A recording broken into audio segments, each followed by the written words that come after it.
Hello, Vedant మాట్లాడుతున్నాను అశోకరాజు గారు. అన్నా అన్నా నమస్కారం.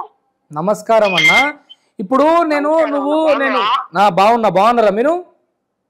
బాగున్నాను. వినాయక చవితి శుభాకాంక్షలు. Same to you. శుభాకాంక్షలు. Right, thank you. అయితే ఇప్పుడు నేను ఒక వీడియో చూసినుండే. ఇందులో ఇప్పుడు మనసులో ఏదన్నా మాట అనుకుంటే చెప్పేస్తారంట కదా. మనసులో మాట్లాడాలనుకుంటున్నా. అదేమో ఈయన అనుకుంటే నువ్వు చెప్పినావు కదా, ఇట్లా నెత్తి మీద కట్టబెట్టి దీని మీద పెట్టి అమ్మవారి తల్లి ఏదేదో 4 మాటలు చెప్పి మనసులో అనుకున్న మాట చెప్పినావు కదా. మనసులో అన్నారని చెప్పేది ఒకటి ఉంటుందా?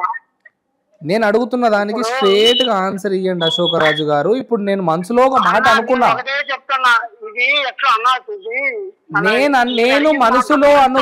నేను మనసులో అనుకున్న మాట నువ్వు చెప్తావా? నీతో అవుతుందా కాదా? Direct straight. అన్నా నేను చెప్పేది ఒకటి అంటావా? నీకు నమస్కారం. వయసులో చిన్నోడుగో పెద్దోడుగో నీకు నమస్కారం. నేను ఏం చెప్తున్నా ఎన్ని మనకు పెట్టాను. నువ్వు హ్యాపీగా ఉన్నానా? నేను హ్యాపీగా ఉంటాను. నువ్వు సంతోషంగా ఉండాలని నేను కూడా దేవుణ్ణి కోరుకుంటున్నా. కానీ మంది బాధపడుతూ మంది పైసల మీద మనకు వాళ్ళు పెట్టన్నా, మనకి వాళ్ళ జనాల గురించి వాళ్ళు బాగుండాలన్నా. జనాలు బాధపడుతున్నారు. జనాలు నీ చెప్పిన మాటలిని నీకు పైసలు కడుతున్నారు. నువ్వు అంజనంకి 1600 రూపాయలు తీసుకుంటున్నావు. అది అంతా అబద్ధం. నువ్వు ఈ దందా బంద్ చేస్తే నువ్వు కూడా సంతోషంగా ఉండాలని కోరుకుంటా.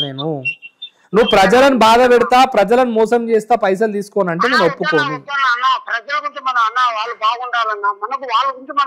రీసెంట్ గా 33,000 రూపాయలు నీకు కొట్టి తన భార్యతోని తను కొట్లాడిండు అంటే 11 రోజులలో మీ ఇద్దరిని కలుపుతా అన్ను.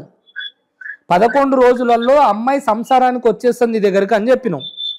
ఫోన్ చేస్తే మళ్ళీ ఫోన్ ఎందుకు లిఫ్ట్ చేస్తలేవు? చెప్పాను, అమౌంట్ అడిగాడు, అమౌంట్ ఇస్తే ఇస్తానని చెప్పాను. ఇస్తామని చెప్పినావా? ఇచ్చినవా? నాకు నువ్వు ఈ రోజు రాత్రి వరకు ఆ అబ్బాయి పైసలు అబ్బాయికి నువ్వు కొట్టేయాలి. నువ్వు అబ్బాయి పైసలు అబ్బాయికి కొట్టేయాలి. ఒకటి. రెండోది, నువ్వు మనస్ఫూర్తిగా చెప్పు, నా మనసులో అనుకున్నది నీకు చెప్పేంత శక్తి నీకు ఉన్నదా లేదా? ఇదంతా అబద్ధం అని నాకు తెలుసు.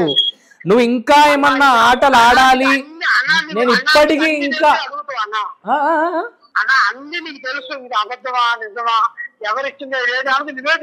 మరి నీ నోటి నుంచి నాలన్నది ఇప్పుడు నా మనసులో ఒకటి అనుకుంటున్నావు, నువ్వు చెప్పాలి ఇప్పుడు.